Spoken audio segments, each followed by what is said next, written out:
You know about that video I made like 2 weeks ago or something, talking about how this game made like $1.3 billion and it's basically here forever? It's still perfectly fine, but I thought I'd mention it anyway before someone in the comments does, saying this video invalidates it now. Hi guys, Z here. Let me ask you guys something. Is there such a thing as being too successful? At least within the context of FEH, it's something that does so well that it ends up cannibalizing on the rest of the game. Well, apparently Emblem hero banners are doing just that. We recently got the calendar for all the upcoming stuff for the month and whatever follows into early April, and everybody immediately caught wind of the end of the month banner, which isn't a legendary, mythic, or emblem.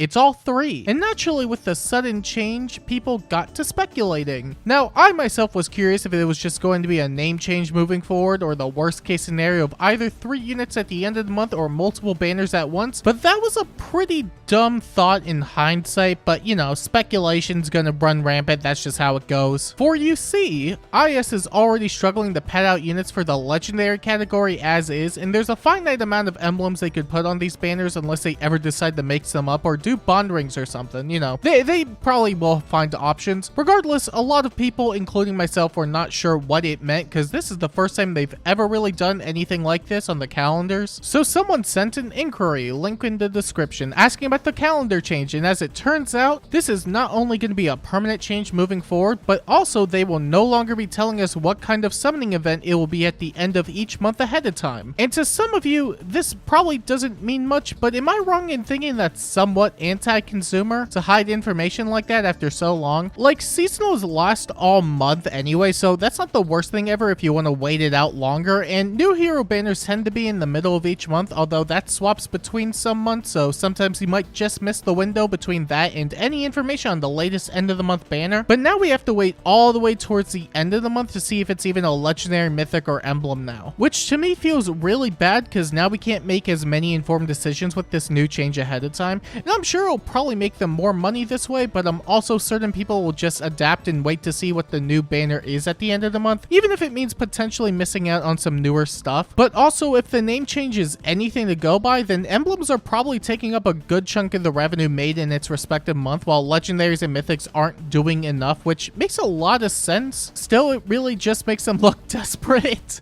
Not to mention, I'm sure a lot of people would be more willing to skip out on banners, even with high value prospects like a Hero Rises, if there was an emblem waiting for them at the end of the month. So maybe emblems were too successful and they ended up ruining much of what releases during its respective month as a result. Yet at the same time, it's really IS's fault for making it get to that point. They should be trying to make these types of banners more naturally appealing instead of going through arbitrary lengths to make people go FOMO on it. Legendaries don't really sell well enough these days because they burnt through basically every option they have and devalued them like crazy. More on that in a bit. Mythics at least have some semblance of value, but that'll vary on the type. Also more on that in a bit. Not to mention, with how power creep is these days, there's now the issue of having to prioritize units and skills that are most likely to last longer, although that part really matters more when you play PvP, which is like 95% of the content in this game, and yet emblems continue to do so well that it's apparently eating up other banners in the process because it's arguably the best prospect for every type of player in the entire game. I think part of the reason why emblems sell as well as they do, even beyond power creep, is that not only do you need a single copy to reap 99% of their value, but emblems benefit literally every single unit in the entire game. They raise the ceiling, sure, but it's also the most generally appealing gimmick I think IS has ever done for the game, and it's hard to say if the effects will ever age. The units might, but if they have an effect that everybody will still want even 2 years later, then people are still going to pull for it if they don't have it. However, I think it's the only end of the month banner type that really works at this point. Can you tell me exactly what is so good about going for a modern day legendary or mythic at this point? Legendaries have been so devalued that there's basically no reason for you to ever go out of your way for them unless you either like the choice or if they're stupidly broken, but that's less on them being a legendary in my opinion. Ever since the legendary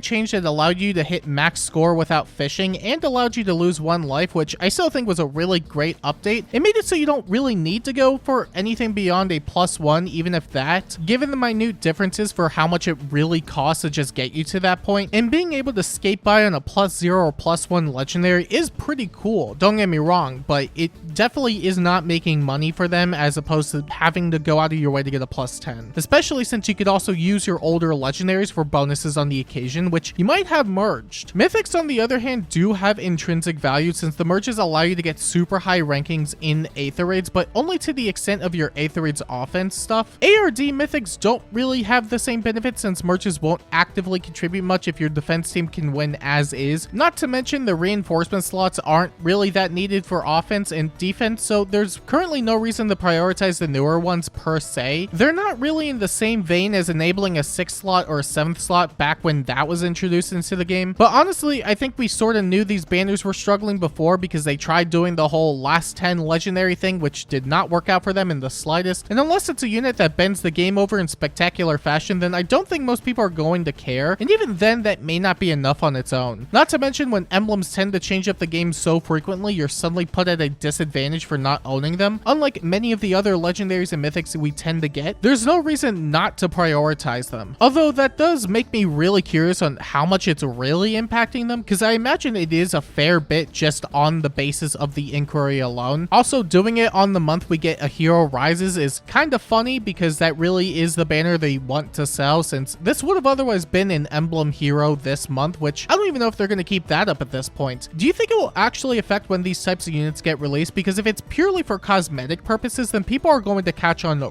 really quick. We've known for a while that it tends to go from mythic to legendary to emblem, and then it repeats again with mythic. And even when we get our obligatory original character, mythic banners, ooh, trademark, something, I don't know. The pattern doesn't really get affected in the end anyway, so that really begs the question of whether this means the pattern will remain the same or it will be changed up now. Because if emblems really are doing that much, then they probably don't want to spam them, because then a lot of people might just end up saving even more and skipping a lot of banners. But the prospect of them no longer being like a 3-month thing anymore and maybe like a 4 or 5-month thing is also entirely plausible, which, yeah, emblems are just that popular, aren't they? And if it does get changed up, then it's probably going to make planning out banners to summon on much more of a chore than it already is. Although I think with how finite the amount of canon emblems they have, quote unquote, they'll eventually probably break the pattern just to space them out more anyway. So if legendaries and mythics aren't selling as well as they want to, then maybe they need to start upping their value, because it's not like they can really do much for normal hero and special hero banners at this point without just pure power creep. And how can they raise the value for both types of units, you may be asking?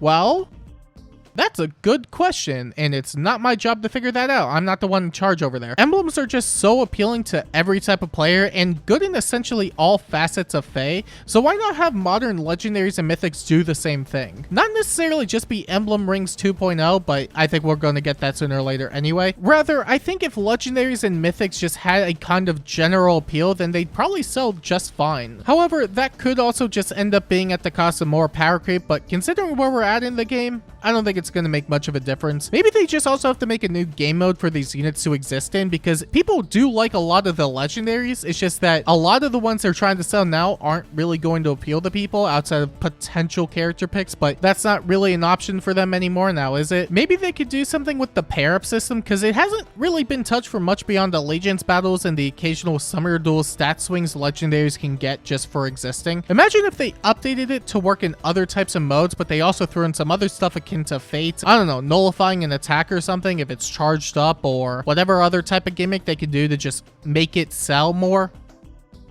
It probably wouldn't be balanced, but I would imagine more people would pull for that type of stuff if it existed. Mythics are weird because the offense ones can still sell just fine. They still have a lot of their retained value even these days, but if they want to try and get people to pull for the newer ones, then I don't know, but it's not like the reinforcement slot is that big of a sell. Defense mythics are about as good as they're going to get, so just make them more broken or something. Sure, why not? Maybe you could apply that to everything, but if everything's broken, then nothing is broken.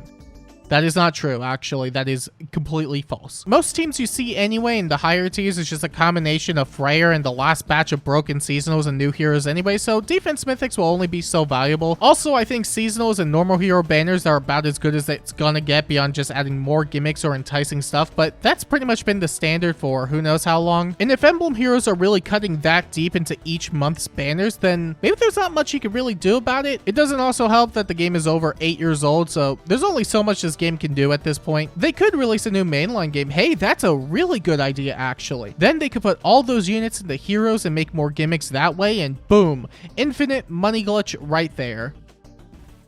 I'm still waiting for the very real genealogy of the Holy War remake that's totally real. It's the peak of the series. I don't want to hear it. But yes, that sure is Fire Emblem Heroes. And all of this because they changed one little thing about their calendar. Funny how that works, right? There's no takeaway from this. I'll be curious to see if this ends up working in their favor, although I'd imagine it's not going to be doing that much. Still, if they really are worried about banners not performing as well because emblems exist, then, well, maybe every banner needs an emblem or something. I don't know. Go play Octopath Traveler 1 or 2 or something. They're peak. Goodbye.